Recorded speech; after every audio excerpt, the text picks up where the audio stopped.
Du coup, on peut passons à Harrison Barnes peut-être, qu'on va aborder plus rapidement. Harrison Barnes, 8 saisons sur la décennie, puisqu'il est drafté en 2012. On est sur du 13 points de moyenne sur la décennie et 1,6 assists par match. 31 minutes de jeu, mine de rien. Mais par contre, on a quand même 19 000 minutes sur la décennie, ce qui est quand même énormissime. C'est plus que Nikola Jokic, c'est plus ou même égal que Kevin Love, mais bref, 612 matchs, ça aussi c'est quand même assez énorme. Le titre avec les Warriors en 2015, et au niveau de récompenses individuelles, je n'ai trouvé qu'une All-Rookie Team, First Team en 2013 du coup, donc pas grand-chose. Au niveau des comparaisons NBA Draft.net, Glenn Rice, bon. Le Glenn Rice, lequel? Le shooter, donc je comprends pas trop. Ah oui, incroyable, oui. Oui. Au niveau des surnoms, également un peu loufoque. Est-ce que tu l'as déjà entendu être appelé le Black Falcon? Pas du tout, non. Moi non plus, mais c'est quand même sur basketballreference.com. Mais je crois qu'Harrison Barnes, c'est un des joueurs qui a le moins de surnoms au monde, quoi. Enfin, je veux dire, c'est pas qu'on s'en fiche, mais il n'y a pas d'intérêt beaucoup à le trouver un surnom, j'ai l'impression. Oui, tout à fait, tout à fait. Au niveau de son parcours, alors, faut savoir que c'est une ancienne superstar lycéen. Moi, je me souviens que c'est un des premiers noms que j'avais lu dans un magazine NBA. C'était les futures stars de demain. C'était Perry Jones et Harrison Barnes. Ouais, que des réussites. Autour de janvier 2010, c'était vraiment... ça m'avait marqué comme nom. Et puis Barnes, hein, on dit... Alors après, c'est les gens qui disaient, mais il y avait... Moi, j'ai retenu cette comparaison. C'est le jeu de Kobe Bryant avec la personnalité de Grant Hill. Qui disait ça? Je sais plus. Je sais que j'ai retenu ça parce que je me dis, oh, bah dis donc, ils y vont. Et autant sur la personnalité... je suis assez d'accord. Et je vois d'où venait la comparaison sur le jeu, parce qu'effectivement, le petit jeu d'appui avec des petits shoots mi-distance sur la tête des joueurs, et trucs comme ça, effectivement, le lycéen avait un peu ces petits gestes Bryantesques, mais qui rentraient au lycée. Donc oui, je comprends l'idée. Par contre, c'est plus jamais rentré une fois qu'il a dépassé le lycée. Il fait notamment l'impasse sur la draft 2011 à cause du lockout, notamment. Et il finit donc 7e choix en 2012 à Golden State. Rookie 2013 à Golden State, dans une équipe qui est déjà compétente avec Mark Jackson. 25 minutes par match, c'est quand même pas mal pour un rookie. Utilisé pas mal aussi en isolation et en post-up parce que Mark Jackson, évidemment, même en playoff, hein, on s'en souvient. 2014, Iguodala arrive, donc il repasse sur le banc. Mais bon, il fait quand même 28 minutes par match sur le banc et il a 21 ans. Bon, c'est quand même pas catastrophique. Quand Steve Kerr arrive pour 2015, il repasse titulaire et Iguodala sort du banc. Et finalement, on est titulaire ou remplaçant, il est encore à 28 minutes par match. Et c'est encore peut-être pas la quatrième ou cinquième roue du carrosse, peut-être on peut dire, de cette équipe des Warriors qui gagne le titre. 2016, pareil, sauf qu'il n'y a pas le titre au bout. Rien de trop important à noter, si ce n'est que c'est son meilleur score en carrière. On est sur un peu moins de 12 points par match, donc c'est quand même pas beaucoup sur cette année 2016. Et puis donc il est viré de Golden State pour accueillir Kevin Durant, donc ça se comprend un peu. Il file du côté de Dallas, il n'a que 24 ans et là il explose entre guillemets, peut-être on va en parler de suite, mais il fait 2 saisons consécutives, 2017 et 2018, à 19 points par match, ce qui est quand même pas mal. Bon, il se trouve qu'en tant que leader d'attaque, il était le leader d'attaque de Dallas et ça a été les 2 pires années de Dallas sur la décennie, malheureusement. Enfin, malheureusement, ça leur a donné Doncic, hein. Ça leur a donné Doncic, c'est vrai. Et Dennis Smith. Bref, donc 2 années à faire beaucoup de points, peut-être dans le vide, mais du côté de Dallas, et puis échangé à mi-saison 2019 à Sacramento, la fameuse année où Sacramento est plutôt compétent avec Luke Walton et ça court pas mal et ça va en transition, etc. Mais donc voilà, et puis 2020, fin de décennie, encore à Sacramento, et on est retombé, par contre, on n'est pas sur un score de gros volume comme à Dallas, on est seulement sur du 14 points par match. Voilà. Je sais pas comment toi tu juges d'abord son passage du côté de Golden State, ou même plus globalement. Là encore, j'ai un peu, par rapport à ce que tu dis d'ailleurs, mais le côté go-to-guy finalement ne s'est jamais réalisé par rapport aux attentes de lycéens peut-être. Et finalement, le début à Golden State, on a juste eu quelqu'un de très très sobre dans son rôle. Ouais, sobre, mais pas pour autant super efficace, quoi. Donc c'est un peu, dommage, quoi, parce qu'autant, moi, la sobriété, j'aime bien ça sur un joueur, mais si est-ce qu'on comprend pas l'efficacité, c'est plus que t'es pas super bon, quoi. Et t'es pas non plus inefficace, comme il le sera à Dallas, mais il n'était pas ultra efficace, c'est vrai. Bah, disons que alors, il y a eu des tentatives, hein, quelques matchs, je me dis bon, parce que comme c'était quand même un 7e choix de draft, alors après spoiler, déjà à la fac, c'était quand même, on commençait déjà à s'inquiéter largement. Hein. Ouais. Oui, d'ailleurs, il finit 7e choix alors qu'il est annoncé méga star, etc. quoi. Ouais, déjà, dans mon souvenir, c'est quand il fait une deuxième année à North Carolina, c'est aussi parce que la première est quand même un peu décevante, quoi. Ouais. Et puis, alors, du coup, il s'installe un peu à Golden State dans un rôle un peu secondaire, forcément, parce qu'il y a déjà Stephen Curry, il y a Jack Klay Thompson, je crois, et avec même quelques petites tentatives un peu je prends le ballon, je vais marquer, mais qui marche pas très bien. Et globalement, il est un peu enfermé dans un rôle de trendy, mais de trendy qui est pas encore fabuleux, quoi. C'est-à-dire le shooter est pas mauvais, mais il a rien d'exceptionnel pour l'instant. Le défenseur est intéressant parce qu'il y a ce côté physiquement, sans être un genre très explosif, il avait de la longueur et une bonne puissance, quoi. Donc ça, c'était bien. Et puis on commence un peu à être à ces périodes-là où avoir un poste 4, où en fait on met des postes 3 au poste 4. Harrison Barnes a filé quelques bons coups de main, mais c'est pas non plus un gros défenseur. C'est juste qu'il est pas ridicule, quoi. Non, mais il a eu du coup de la valeur structurelle de par cette défense et ce rôle sobre en attaque. Tu parlais de ça, il a fait partie du fameux Death Lineup, la première version, finale 2015 et aussi 2016, le fameux Death Lineup avec Draymond Green en pivot et donc Harrison Barnes en poste 4. Ouais, voilà. Et donc, quand même, cette période-là, Golden State avait quand même fait des tentatives de essayer de lui donner un peu plus la balle. Alors, ça dépendait des matchs, alors c'est quand c'était un peu obligé. Et ça marchait pas bien. Et donc après, mais du coup, on a ce joueur un peu role-player, pas exceptionnel, mais pas mauvais, et qu'on appellera à potentiel. C'est sur lui que Dallas va se jeter. Je crois qu'on lui file un contrat max, je crois. Ouais, je crois que c'est un sign and trade et effectivement, il y a Bogut et Barnes qui partent à Dallas. Ouais. Et arrive un peu ce qui devait arriver. C'est pas le seul exemple des trendy qu'on dit est-ce que ça vaudrait pas le coup, ou des joueurs un peu comme ça, super role-player assez jeunes. Je pense à Trevor Ariza, mais il y a d'autres exemples où on leur dit si on tentait pas de voir ce que ça donnait si on leur filait vraiment le ballon beaucoup pour voir un peu ce que ça donne, chose qui avait marché avec Jimmy Butler par exemple, mais pas avec Trevor Ariza.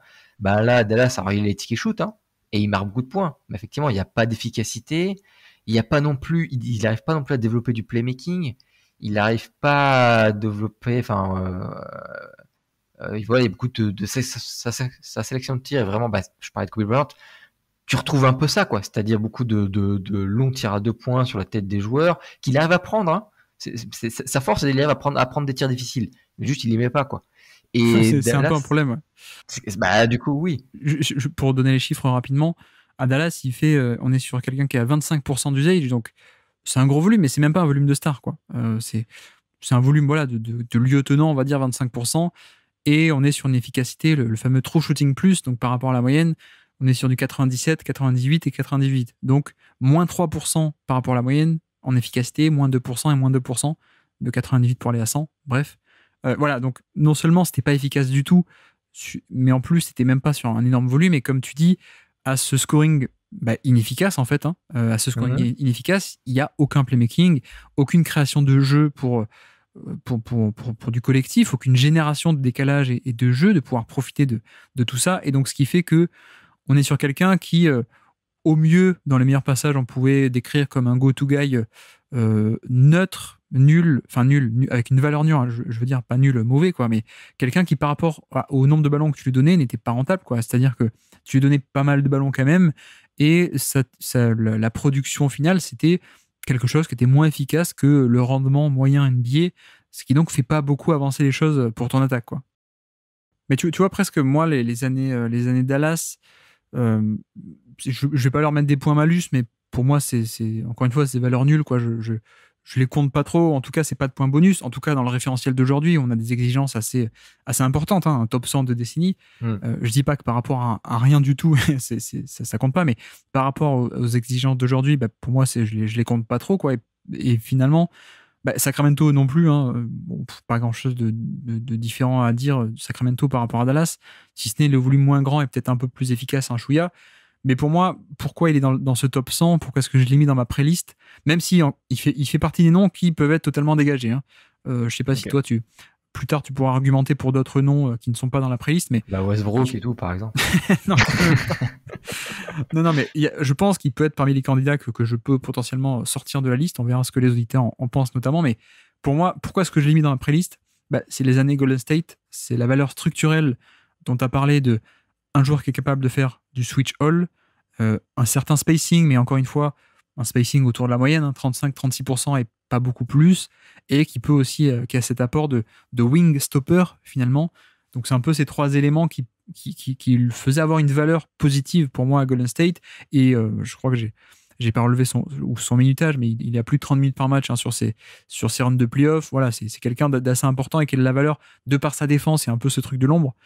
Mais voilà, je pense qu'on devrait l'attendre plutôt fin top 100, à la fin, voire même en dehors, et quelqu'un pourrait venir lui prendre la place. Je vais être facile à convaincre, je pense. Et puis même, oui, aussi, au niveau de... pardon, je rajoute, tu parlais de zéro playmaking en attaque. C'était pas non plus un playmaker défensif, et c'était pas non plus quelqu'un qui... il y avait de la défense face au ballon et sur du switch, mais c'était pas non plus quelqu'un d'incroyablement cérébral ou playmaker en défense, quoi. Oui, puis tu parlais de switch all, c'est pas sur tous les postes non plus, je dirais, et c'est pas non plus de la superbe défense. Donc c'est vrai que c'est pas scandaleux de le mettre sur un poste 2, un poste 3, un poste 4. T'es pas, ça te va, quoi. Mais t'as pas beaucoup plus, quoi. T'as juste un joueur que tu peux mettre devant un autre joueur et ça fait pas tout, ça fait à peu près le boulot, mais c'est pas exceptionnel, c'est pas génial, t'as rien en plus, quoi. Après, par contre, juste sur Sacramento, sur cette saison 2019-2020, il retrouve un peu son rôle de vrai trendy et il devient un peu meilleur shooter quand même. C'est vrai. Vraiment sur le catch and shoot, et c'est vraiment son rôle. Machin. Donc je mettrais quand même un peu à son crédit. Alors ça fait pas bouger l'aiguille, pas du tout. Hein. Surtout, ça fait pas bouger l'aiguille parce que Sacramento, quoi. S'il avait été dans une bonne équipe, il aurait plus de valeur dans ce rôle-là. Je suis d'accord. Là, le fait est que malheureusement, encore une fois, la faute a pas de chance pour lui, mais du coup, c'est comme tu dis, ça fait pas beaucoup bouger l'aiguille pour faire un peu en anglicisme. Oui, et juste pour mais je crois que c'est en français aussi, hein, juste pour la blague un peu, donc en reprenant un petit peu la carrière de Barnes, j'ai trouvé un article de, c'est 538 ou un truc comme ça, je me trompe toujours, qui fait un article sur les joueurs qui, en faisant leurs statistiques, alors je crois que c'est le Raptor qui prennent, donc qui est une espèce de stat all-in-one, mais qui prend en compte la production du joueur, mais aussi son plus-minus, tout ça. Et ils avaient fait un classement des joueurs au bout de combien d'années de NBA, ils passent d'une valeur négative à au moins un truc positif, quoi. Et Harrison Barnes, c'est sa 9e année, je crois, où ça passe en plus. Et en plus, c'est le plus à Sacramento, quoi. Donc on peut aussi se poser la question de est-ce que son plus à Sacramento, qu'est-ce qu'il vaut dans une équipe de playoff? Ouais, puis du coup, c'est hors décennie, Sacramento, presque. Ouais, 9 ans. Je sais pas où on en est de la 9e année, mais c'est juste pour dire que toute la carrière, ça... Effectivement, je crois qu'on est 2021 du coup. Mais bref, alors pour finir un quiz, même si je remets en question tout mon format de quiz à cause de toi. Mais t'as pas cerné que moi ce que je voulais, c'était pas les effectifs, les trucs comme ça. Hein. Alors quand même, pour que les auditeurs ils jouent un peu, essayer de chercher. Vas-y. Est-ce que tu te souviens du poster dunk qu'il avait mis justement sur Bekovic? C'est exactement le truc que je retiens pas. Non, pas du tout. Tu retiens pas, d'accord. Alors, je vous encourage à aller le voir. C'était en 2013. Tapez sur YouTube si vous connaissez pas Harrison Barnes sur Pekovic. Est-ce que je te fais le jeu kicker sur le terrain à ce moment-là? Allez, quand même, le Golden State, c'est assez facile. Tu peux trouver Golden State. C'est Golden State Minnesota, donc. Golden State, il y a donc Stephen Curry, Klay Thompson. Ouais, les deux, ouais. Déjà Draymond Green, je pense.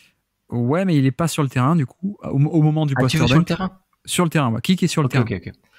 Est-ce qu'il y avait déjà Bogut? Ouais, mais pas sur le terrain. Pas sur le terrain. Livingston? Non, pas encore. Je crois qu'il est à Brooklyn à ce moment-là, voire même à Cleveland. Ok, Brandon Rush? Non, mais alors au niveau de la paire d'intérieur, il y en a un qui est passé par Houston, qui était un peu un darling des analytics de Houston à l'époque. Poste 4. C'est pas Carl Landry? Exactement, c'est Carl Landry. Tu vois. Et l'autre intérieur, il a été une star à New York juste avant d'arriver à Golden State. Effectivement, c'est David Lee. J'allais le dire, David Lee, je l'avais à l'esprit. Et je t'épargne qui est sur le terrain du côté de Minnesota. Il y a Pekovic qui se fait postériser. Il y a notre ami Kevin Love, évidemment. Après les trois, alors je pensais que le quiz était dur, mais il est impossible pour toi du coup.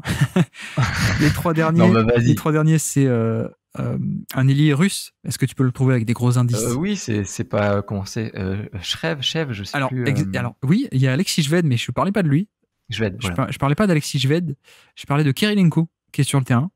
Ah, Kirilenko, mais oui.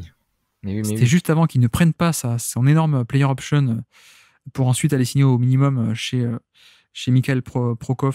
Bref, on peut revenir sur cette histoire. Et le 5e nom, c'est Baria du côté des Timberwolves. Ah, Donc là, le Kirilenko, Shved et Baria, je pensais que tu ne les aurais pas. Non, je les aurais pas eu. Non. Mais finalement, tu n'as même pas eu les autres. Je suis méchant parce que tu as eu les autres quand même.